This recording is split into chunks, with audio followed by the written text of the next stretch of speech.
Militer Amerika Serikat mencengkram dunia.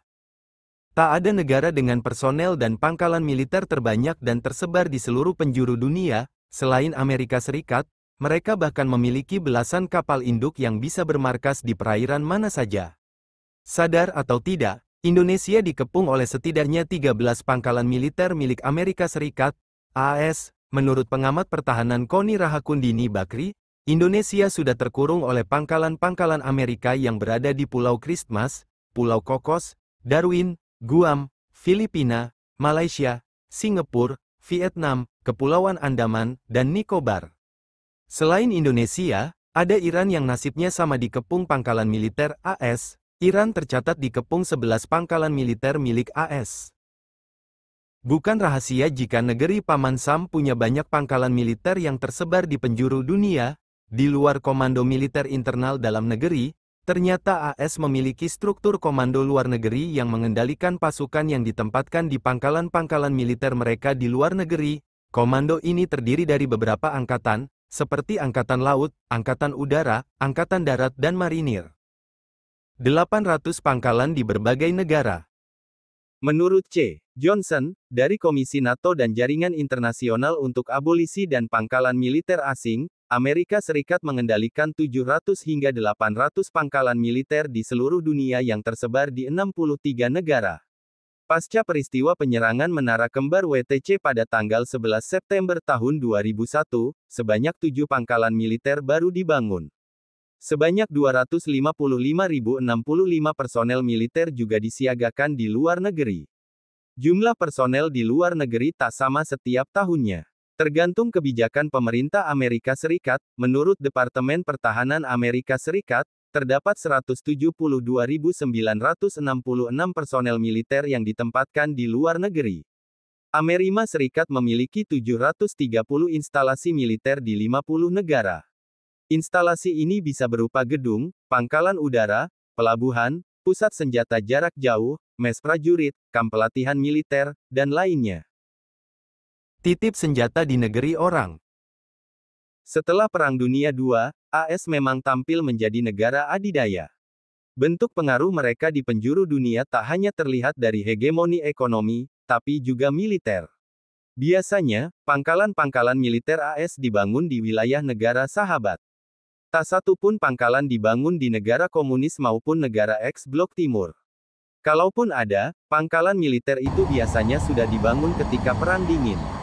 Masih menurut data Departemen Pertahanan AS, pada tahun 2012 jumlah seluruh anggota militer mereka mencapai 1.372.522 personel.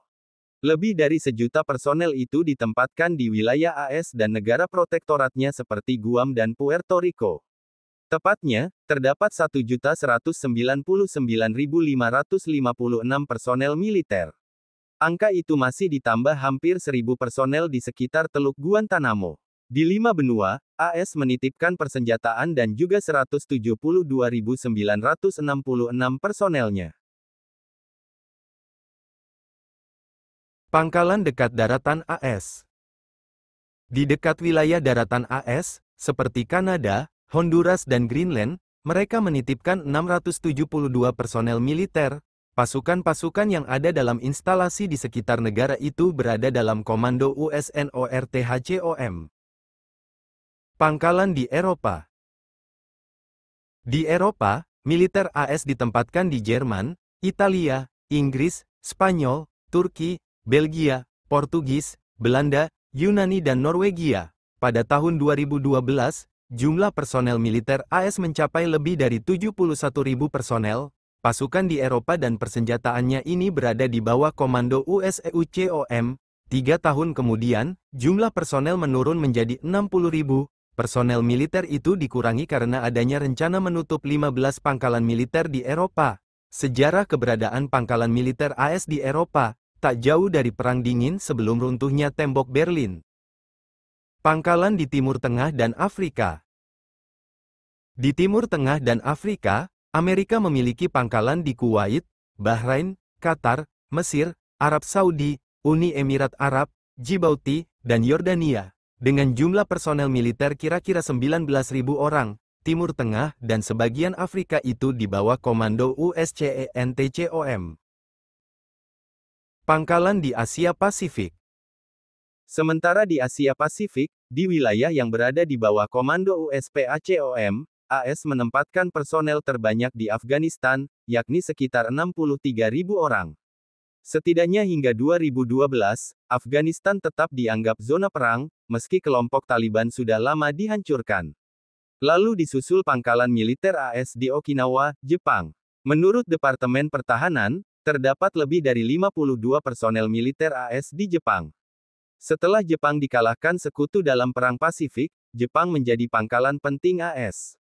Selain itu, di Korea Selatan, AS menempatkan setidaknya 28.000 personel. Hal ini bisa dihubungkan dengan ancaman Korea Utara, meski Perang Korea sudah lama berakhir.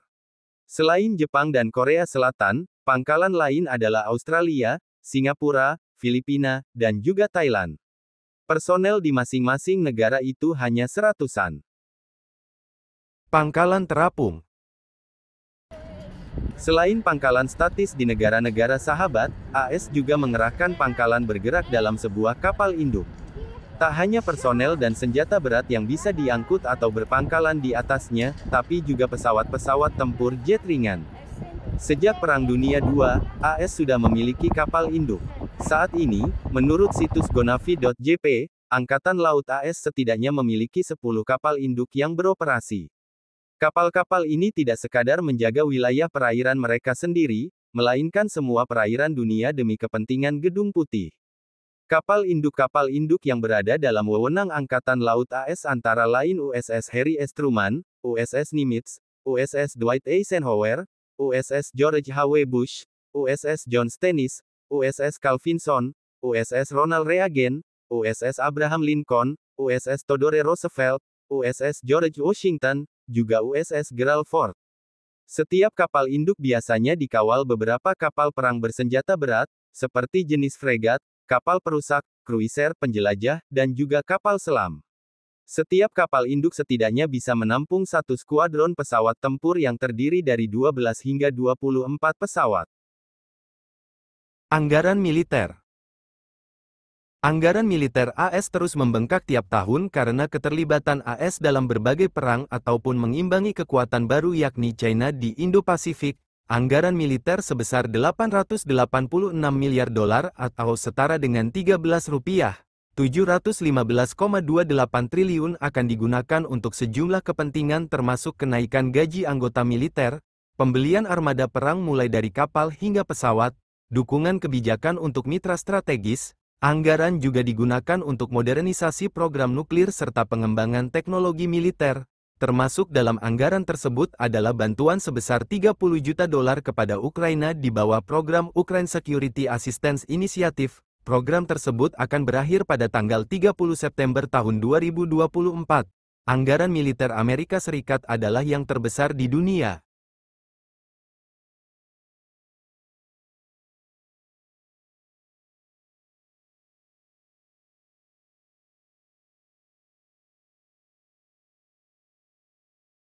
Berdalih mengimbangi kekuatan Rusia, Amerika menambah anggaran militernya, cengkeramannya di dunia pun akan semakin kuat.